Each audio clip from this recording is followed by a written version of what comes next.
The metallic screech of train brakes echoed through the frozen Polish countryside as dawn broke on February 12, 1945. Inside the control cabin of locomotive number 7423, Klaus Hoffmann stared at the schedule sheet in his trembling hands, his breath forming clouds in the frigid air. The numbers didn't match. They couldn't match. But there they were, written in his own handwriting just hours before. He had written down the wrong departure time, and now, somewhere behind him, 5,000 German soldiers were stranded at a railway junction with no means of retreat, as Soviet forces closed in from 3 directions. If you're enjoying the story of how one man's mistake changed the course of history for thousands, please hit that like button and subscribe to our channel for more incredible true stories from World War II. Klaus had been a train conductor for the Deutsche Reichsbahn for 23 years. He knew every route between Berlin and Warsaw like the back of his weathered hands. His father had been a conductor, his grandfather too. The Hoffmann family had moved goods and people across Germany and occupied territories with precision and pride for 3 generations. But on this particular morning, exhaustion and the weight of watching his country crumble had caught up with him in the worst possible way. The previous night, Klaus had received the transport orders at the Lodz railway depot. Division 347, a full infantry division retreating from the Eastern Front, needed immediate evacuation from the Piotrków Junction to positions further west. The Soviet advance had been relentless, faster than anyone in command had anticipated.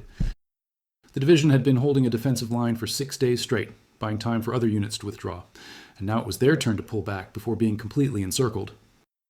Klaus had written the departure time as 0430 hours instead of 0330, 1 hour, 60 minutes. It seemed like such a small error, barely worth noticing in the grand chaos of a war that Germany was clearly losing.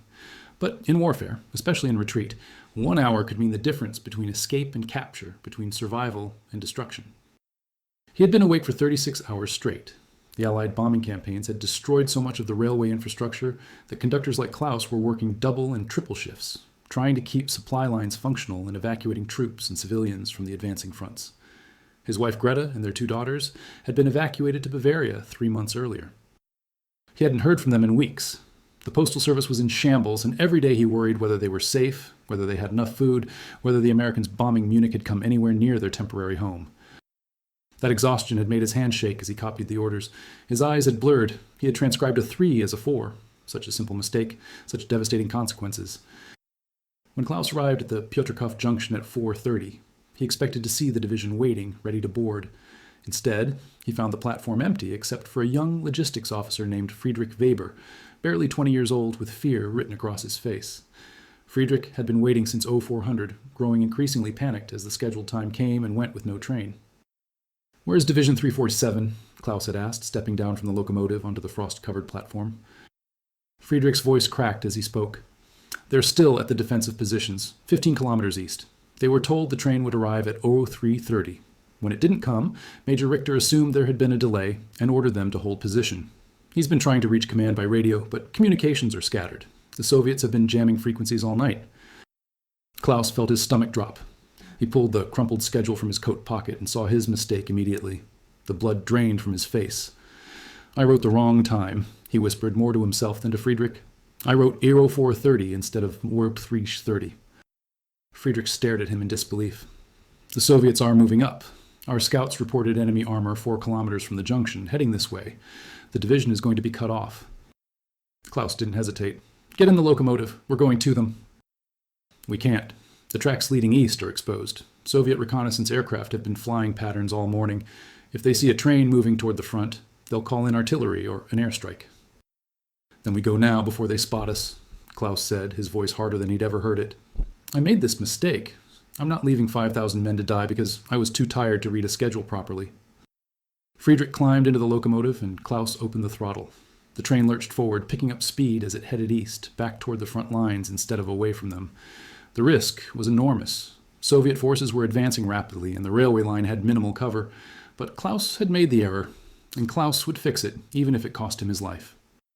As the locomotive picked up momentum, Friedrich Weber gripped his rifle tighter, his knuckles white against the wooden stock. This was his first real combat situation, though he'd been in uniform for 8 months. He'd been assigned to logistics specifically because of a childhood injury that had left him with a slight limp, deemed unsuitable for frontline infantry service. Now, heading directly towards Soviet positions in a slow-moving train, he wondered if his assignment had really kept him any safer. Friedrich watched Klaus work the controls with practiced efficiency, his weathered hands moving across levers and gauges with the confidence of decades of experience. The older man's face was set in grim determination, but Friedrich could see the fear beneath it. They were both terrified, but Klaus's sense of responsibility was stronger than his fear. Friedrich found himself drawing courage from that example. The 15-kilometer journey felt like traveling through a nightmare. Through the locomotive's forward windows, Klaus could see smoke rising from burning villages in the distance. The sound of artillery fire rolled across the frozen fields, a constant reminder that they were heading directly toward combat. Friedrich sat in the corner of the cabin, his rifle across his knees, scanning the sky for enemy aircraft. The landscape they traveled through told the story of the Eastern Front's brutality. Abandoned military equipment littered the fields beside the tracks, German vehicles that had run out of fuel or broken down and been left behind in the retreat. They passed through small villages where not a single building remained intact, walls blown apart by artillery, roofs collapsed under the weight of winter snow and explosives. In one village, Friedrich spotted what looked like a family's belongings scattered across a frozen field, a child's doll lying face down in the snow, and he had to look away. Klaus kept the throttle steady, maintaining a speed that balanced urgency against the risk of derailment on tracks that might have been damaged by bombing or sabotage. Every few minutes, he would glance at Friedrich, checking that the young officer was still watching for threats. Neither man spoke much during that journey. There wasn't much to say. They were heading into danger to fix a mistake, and words wouldn't change what they might encounter. About halfway to their destination, they passed a column of refugees moving west along a road parallel to the tracks. Hundreds of people, mostly women, children, and elderly men, pulling carts loaded with whatever possessions they'd managed to save. They were fleeing the Soviet advance, having heard stories of what happened in captured territories. Some of them looked up at the train heading east and stared in confusion. Why would anyone be going toward the fighting instead of away from it? Friedrich thought about those refugees for the rest of the journey. His own mother and sister were somewhere among the millions of displaced Germans, having fled their home in East Prussia months earlier. He hadn't heard from them since December. Every night, he wondered if they were still alive, if they'd found shelter, if they had enough food. The uncertainty ate at him constantly, but there was nothing he could do except hope and continue with his duties. As they drew closer to Division 347's position, the sounds of combat grew louder. Artillery exchanges between German and Soviet forces created a constant rumble, punctuated by the sharper cracks of tank cannons. Klaus reduced speed slightly, knowing they would need to stop precisely at the division's location. Friedrich moved to the locomotive's side window, searching for landmarks that would indicate they were approaching the correct position. Then Friedrich saw them. German soldiers dug into defensive positions along a low ridge, their camouflage winter uniforms barely distinguishable against the snow. Machine gun nests covered the approaches from the east, and several anti-tank guns were positioned to cover the road. This was Division 347, and they were still holding, but Friedrich could see they were under pressure. Smoke from recent exchanges hung in the air, and several burning vehicles marked where Soviet probes had been repulsed. Klaus brought the train to a halt about 50 meters from the main defensive line, positioning it carefully so the freight cars would be easily accessible for loading. As soon as the locomotive stopped, soldiers began emerging from their positions, moving quickly toward the train. Their faces showed relief mixed with exhaustion. They'd been holding this position for days, expecting evacuation that had been delayed by 1 hour, an hour that had felt like an eternity when Soviet forces were steadily closing in. They reached the temporary position where Division 347 was dug in at 0510. Major Franz Richter, the division commander, was a 46-year-old career officer from Hamburg, a man who had fought through Poland, France, and 3 years on the Eastern Front. When he saw the train approaching from the west, he immediately ordered his men to begin boarding. "You're late," Richter said to Klaus, as soldiers began climbing into the freight cars with their equipment. His tone wasn't angry, just tired. Everyone was tired. "I made an error in the schedule," Klaus admitted. "The fault is entirely mine, Major. I'm sorry." Richter studied Klaus for a long moment, then nodded slowly. "We're all making errors now. The important thing is you came back for us. Most wouldn't have." The boarding process was chaotic but efficient. The soldiers of Division 347 were veterans, men who had been fighting for years and knew how to move quickly under pressure. They loaded their weapons, their wounded, their remaining supplies, moving with the practiced urgency of men who understood that every second counted. Klaus stood by the locomotive, watching the horizon. Friedrich had climbed onto the roof of one of the cars with binoculars, serving as their lookout. 10 minutes into the boarding, Friedrich shouted down, "Vehicles approaching from the east! Multiple vehicles!" Richter ran to the front of the train. "How many?" "I count 6, maybe 8. Armored cars, I think, moving fast along the road parallel to the tracks." "Soviet reconnaissance units," Richter said grimly. "They've spotted us." He turned to his officers. "Get everyone on board now. Leave whatever won't fit." The soldiers abandoned their remaining heavy equipment and piled into the freight cars. Men hung from the sides of cars, gripped onto ladders, squeezed into every available space. Klaus returned to the locomotive cabin and prepared to move, but he knew they had a problem. A fully loaded train, especially one starting from a standstill, accelerated slowly. The Soviet armored cars would easily catch them in the first few kilometers. Richter appeared at the locomotive door. "How fast can you get us moving?" "Not fast enough," Klaus said honestly. "Not with this much weight. Those armored cars will catch us within 2 kilometers, and they'll have mounted guns that can tear through these freight cars." Richter made a decision. "I'm leaving a rear guard. 50 men with anti-tank weapons. They'll delay the Soviets long enough for you to build up speed, then they'll try to catch up on foot to the next junction point." "That's a suicide mission," Klaus said. "It's a chance," Richter corrected, "which is more than we'll have if those armored cars catch a stationary train full of 5,000 men." He paused. "Can you stop at the Wolborz Junction, 3 kilometers west? It's far enough that you'll have distance from the Soviets, and my men might be able to reach it." Klaus nodded. "I'll stop at Wolborz." Richter selected his rearguard volunteers, experienced soldiers who understood what they were being asked to do. They set up positions along the railway embankment with Panzerfaust anti-tank weapons and machine guns, creating a defensive line between the train and the approaching Soviet forces. Klaus opened the throttle. The train began to move, slowly at first, wheels grinding against the frozen rails. From the locomotive cabin, he could hear the first sounds of gunfire behind them as the rear guard engaged the Soviet reconnaissance units.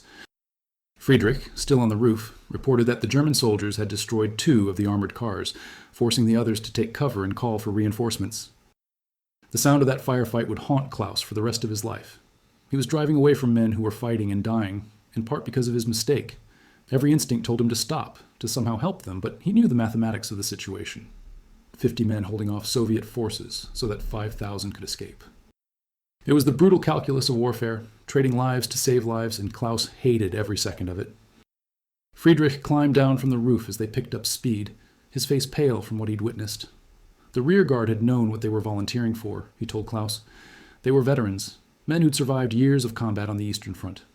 They'd chosen to make this stand, giving their comrades a chance to survive. But knowing they'd volunteered didn't make it easier to leave them behind. The train picked up speed gradually, 1 kilometer, 2 kilometers. Klaus pushed the locomotive as hard as he dared, knowing that excessive speed on damaged wartime tracks could cause a derailment. Behind them, the sound of fighting grew more intense as Soviet reinforcements arrived. Through the rear window of the locomotive, they could see smoke rising from the direction they'd left, marking where the rear guard was making its stand.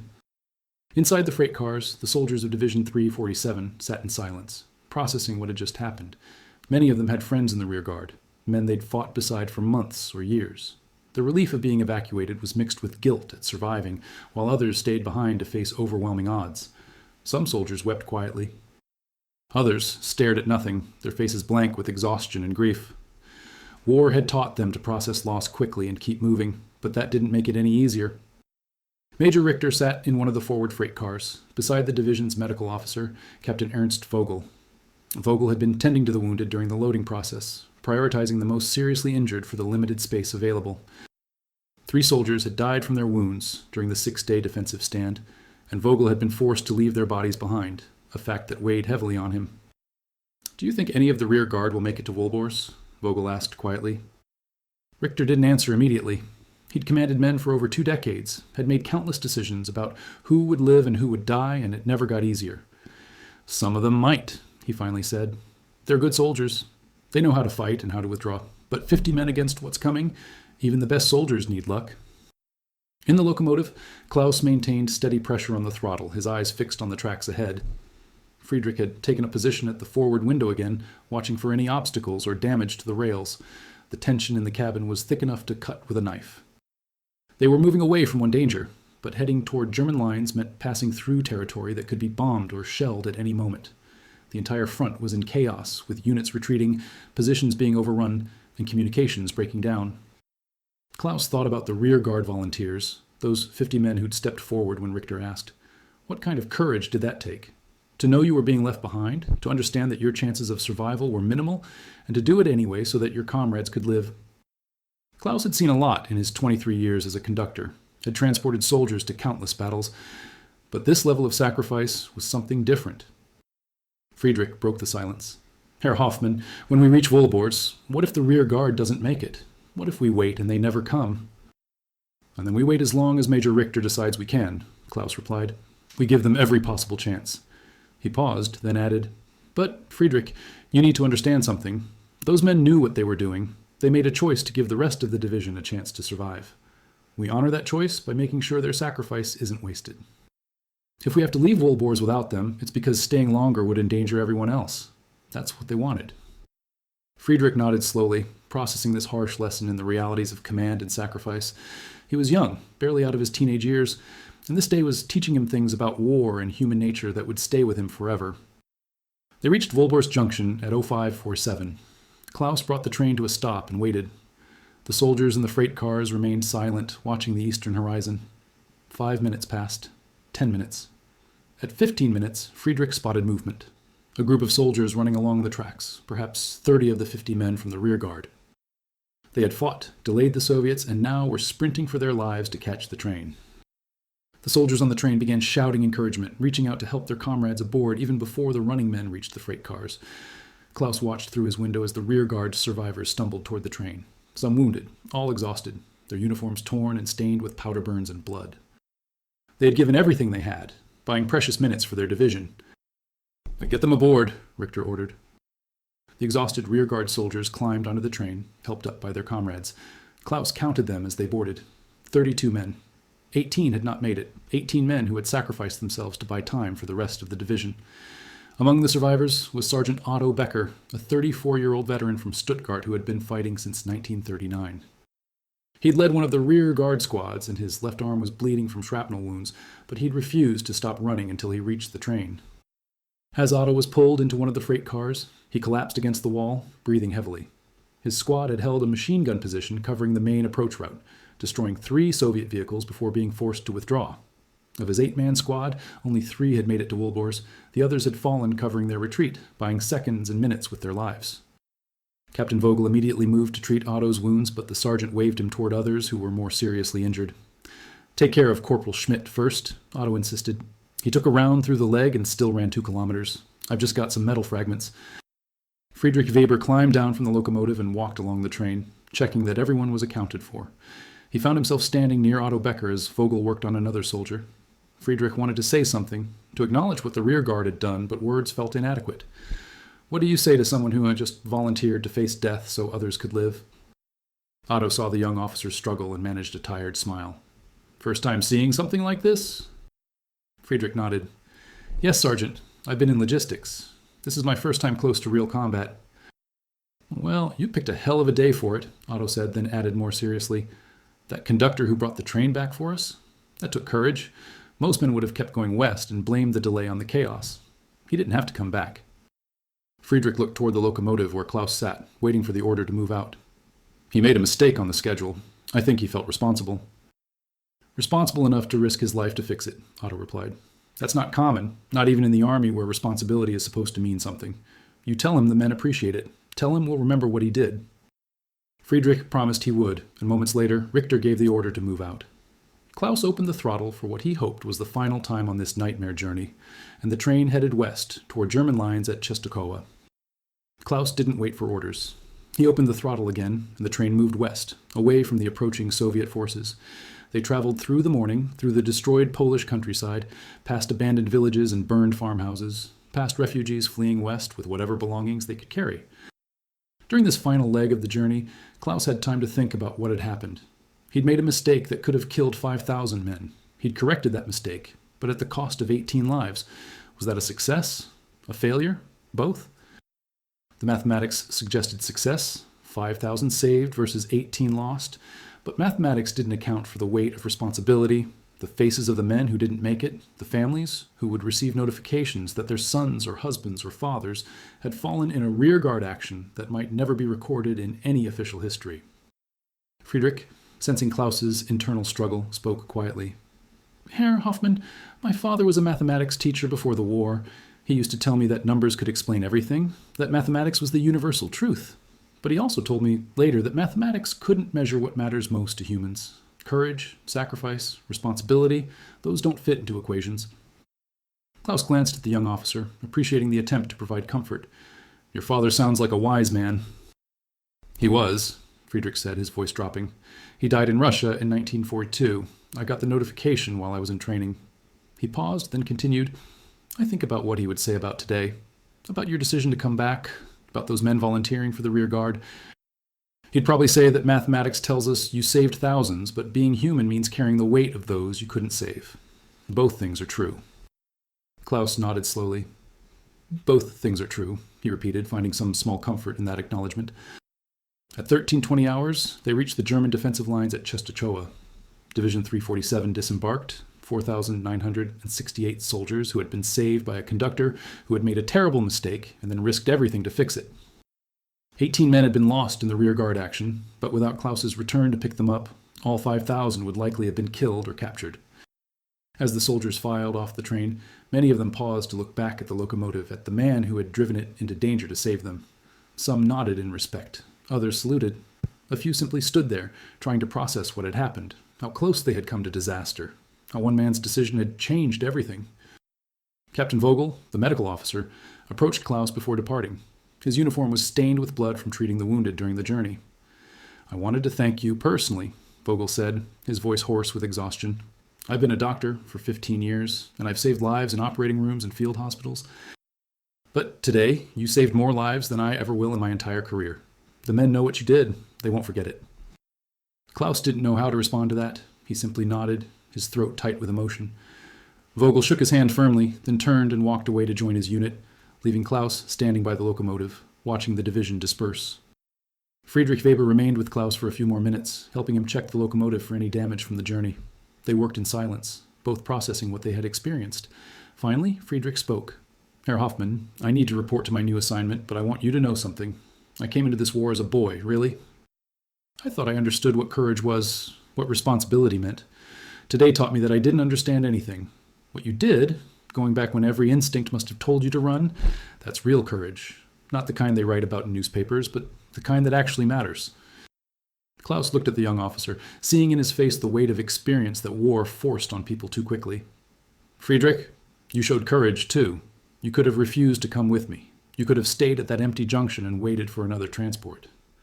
But you got in this locomotive and went back toward the fighting. Don't sell yourself short. Friedrich smiled slightly, a sad, tired expression.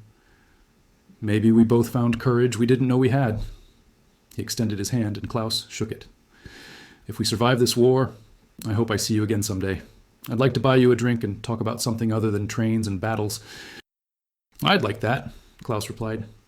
And then Friedrich was gone, walking away to wherever the army needed him next, and Klaus was alone with locomotive 7423, preparing for the next transport assignment, the next journey through a collapsing world.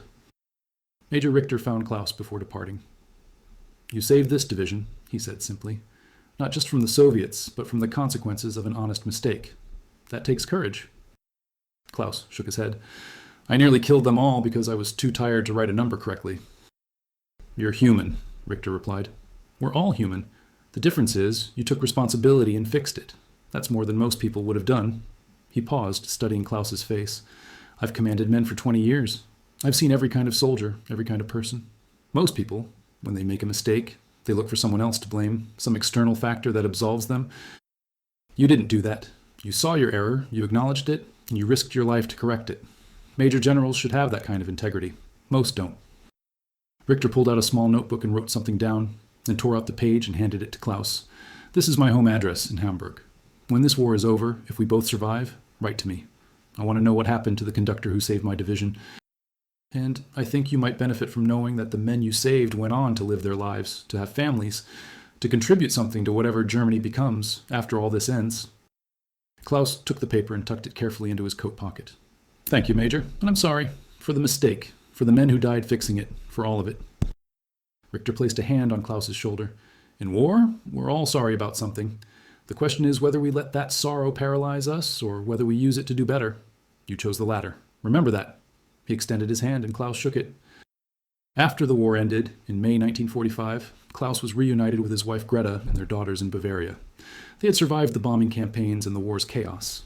Klaus found work with the Deutsche Bundesbahn and remained a conductor until his retirement in 1963. The months between February 1945 and the war's end in May were perhaps the hardest of Klaus's life. He continued working as a conductor, moving troops and supplies and desperate civilians as Germany's infrastructure collapsed around them. Every schedule he wrote, he checked 3 times. Every transport he managed, he arrived exactly on time. The memory of those 18 men who had died because of his initial error and because of his decision to correct it became a permanent weight he carried. In March 1945, Klaus transported a hospital train filled with wounded soldiers from a field hospital that was about to be overrun. The train was attacked by Allied fighters, and Klaus had to make emergency stops 3 times to take cover. 2 of the wounded died during the journey, not from their original injuries, but from the stress of being moved. Klaus blamed himself, even though the medical staff told him there was nothing else he could have done, that staying at the hospital would have meant certain capture or death for everyone. In April, as Berlin was surrounded and the end clearly approaching, Klaus was ordered to transport a group of civilians, mostly women and children, from a town that was about to be captured by Soviet forces. The train was overloaded, with people clinging to the sides of freight cars, sitting on roofs, desperate to escape. Klaus drove that train for 18 hours straight, refusing to stop until they reached American-controlled territory, where the refugees could surrender to forces that were less likely to exact revenge for what Germany had done in the East. During that final month of the war, Klaus saw things that would haunt him for the rest of his life. He saw cities reduced to rubble, refugees dying by the roadside, soldiers who were barely more than children still being sent to fight. He saw the complete collapse of everything Germany had been, and he wondered what his country had become, what he had been a part of, what his 3 generations of family service to the railway system had ultimately supported. When the war ended on May 8, 1945, Klaus was in a railway depot near Munich. He heard the news over a crackling radio, and he simply sat down on the platform and wept. Relief that he had survived, grief for all that had been lost, guilt for his role in the machinery of war, confusion about what came next. The emotions overwhelmed him, and for the first time since that February morning at Piotrków Junction, he allowed himself to feel the full weight of everything that had happened. He rarely spoke about Piotrków Junction carrying the weight of those 18 lives privately. Only when a Division 347 veteran recognized him at a railway workers' reunion years later did the full story emerge. The veteran, Heinrich Müller from Dresden, told Klaus that the entire division remembered the conductor who came back for them when it would have been easier to keep going west. Friedrich Weber survived and became a civil engineer, helping rebuild Germany. In 1961, he encountered Klaus at Frankfurt Station. They spent hours discussing that February day, the decisions made, the weight of memories neither could escape. Friedrich told Klaus that watching him take responsibility instead of running had taught him something fundamental about character. The reunion between Klaus and Friedrich in 1961 was emotional in ways neither man had expected. They had last seen each other in February 1945, 2 people thrown together by circumstance for a few desperate hours and then separated by the chaos of war's end. When they recognized each other across the Frankfurt Station platform, 16 years of accumulated life experience crashed together with the vivid memories of that single day.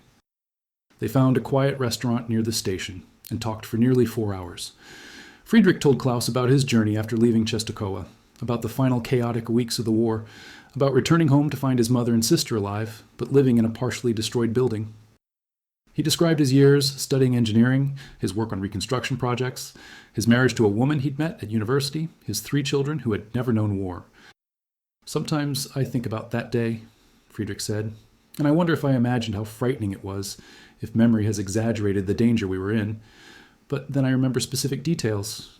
The sound of your voice when you realized you'd written the wrong time, the way the locomotive shook as we headed east instead of west. The faces of those rearguard soldiers when they climbed onto the train at Wilbors, those details are too precise to be exaggerated. It really happened, and it was exactly as terrifying as I remember." Klaus nodded slowly. "I have the same experience. Sometimes months will go by and I won't think about it, and then something will trigger the memory. A train schedule, the date on a calendar, a certain quality of winter light. And suddenly I'm back there, feeling the weight of that mistake, hearing the gunfire behind us as we pulled away from those men." Friedrich leaned forward. "Klaus, I need to tell you something, and I need you to really hear it. What you did that day changed my entire understanding of responsibility and courage. I was 20 years old, barely an adult, and I'd spent 8 months in uniform without really understanding what any of it meant. When you realized your mistake and immediately decided to fix it, even though it meant going back into danger, that taught me something universities and books never could have. Character isn't about being perfect. It's about what you do when you're not perfect." Klaus's eyes were wet. "But 18 men died, Friedrich. 18 men who would have lived if I'd written down the correct time in the first place. And 5,000 men lived who would have died," Friedrich countered, "including me. My children exist because you made that decision. Think about that, Klaus. My oldest daughter, Anna, she's 12 now. She wants to be a doctor. She plays piano. She has her mother's eyes and my father's stubborn personality. She exists because you turned that train around. Doesn't that matter? Otto Becker, the rearguard sergeant, opened a metalworking shop in Stuttgart. He lit a candle every February 12th for his 5 squad members who didn't make it to Wohlbors. At a 1972 reunion, he provided testimony about the rearguard action, describing how they'd bought time for the train. When he reached the part about running toward safety while comrades fell behind, his voice broke. He later corresponded with Klaus, writing that both the mistake and the courage to fix it mattered. In 1967, a historian interviewed Klaus about the incident, including his account in a book about the German retreat from Poland. Major Richter, who survived and became a teacher, exchanged letters with Klaus over the years. In 1971, Richter wrote something that eased Klaus's guilt. War creates impossible situations. You were exhausted, working in human shifts while your family was in danger. The mistake was understandable. What matters is what you did next. You came back. That's the measure of character, Klaus. Not perfection, but responsibility. Klaus kept that letter until his death in 1979, along with a small paper that read, Piotrków Junction, February 12, 1945. 18 men, never forget. The survivors of Division 347 scattered across Germany after the war, rebuilding lives in a divided and devastated country. They carried their memories quietly, speaking rarely of what they'd seen. But among those at Piotrków Junction, there remained a shared story about a conductor who made a mistake and then did something extraordinary to fix it. In 1985, 40 years later, 23 Division 347 veterans gathered in Munich. They placed a small plaque in a cemetery for the 18 rearguard soldiers. To the rear guard of Piotrków, February 12, 1945. They held the line so others could live. One veteran, speaking at the ceremony, addressed Klaus's death 6 years earlier, describing his quiet dignity and refusal to see himself as a hero despite saving thousands. He made a human error in an inhuman situation, the veteran concluded, and then he showed us what humanity truly means. The story remains a small footnote in World War II history, barely mentioned in most accounts. But for those who were there, for the thousands who boarded that train and lived to see peace, it represented something vital about responsibility, courage, and the power of individual choice amid chaos. Klaus's daughters, learning the full story after his death, struggled with his complex legacy. He'd worked for the railway during the war, supporting a terrible regime, yet saved thousands through personal courage. They chose to remember him as he was, an ordinary man in extraordinary circumstances who made mistakes and tried to fix them, who understood his actions had consequences. They donated his papers to a historical society for researchers studying war's human dimensions. The scheduling error and Klaus's decision to correct it illustrates something fundamental. Mistakes happen under stress, exhaustion, and fear. Character is defined not by perfection, but by how we respond when errors have consequences. Klaus could have continued west, leaving Division 347 to its fate. The chaos provided cover for such failures, but he chose differently. He chose to turn back toward danger, to risk his life fixing a mistake he could have rationalized away. Locomotive 7423 survived the war and served until 1952. None of its peacetime passengers knew it had once raced toward the front lines to rescue a stranded division. Heinrich Müller became the story's keeper in his later years, telling his grandchildren not as a tale of glory, but as a lesson about responsibility and how individual choices shape history. He died in 1994, having lived nearly 50 years longer than he might have without Klaus's decision. The story endures not because it changed the war's outcome, but because it represents something human amid vast impersonal forces. Klaus was not a general or traditional hero. He was a tired conductor who made a mistake and displayed the courage to fix it at great personal risk. That choice, made in crisis on a frozen February morning, saved thousands and created ripples through generations. The children and grandchildren of Division 347's survivors exist because of what Klaus did. The families built, careers pursued, contributions made to rebuilding Europe all stem from that decision to turn Locomotive 7423 around. Klaus never sought recognition. He carried the guilt of his error and the weight of 18 lives more prominently than any heroism. But survivors remembered differently. They remembered a conductor who proved that even in war's darkest moments, individual conscience and courage mattered. That one person's responsibility could save thousands, that humanity persisted in destruction's machinery. The scheduling error was a small moment in a vast war, but for 5,000 men and their families, it was everything. The decision to fix it demonstrated quiet courage that rarely makes history books, but shapes real lives profoundly. Klaus understood something that sustained him through guilt and memories. He'd made a terrible mistake, but also made the right choice when it mattered most. A balance defined his legacy more than either error or redemption alone ever could.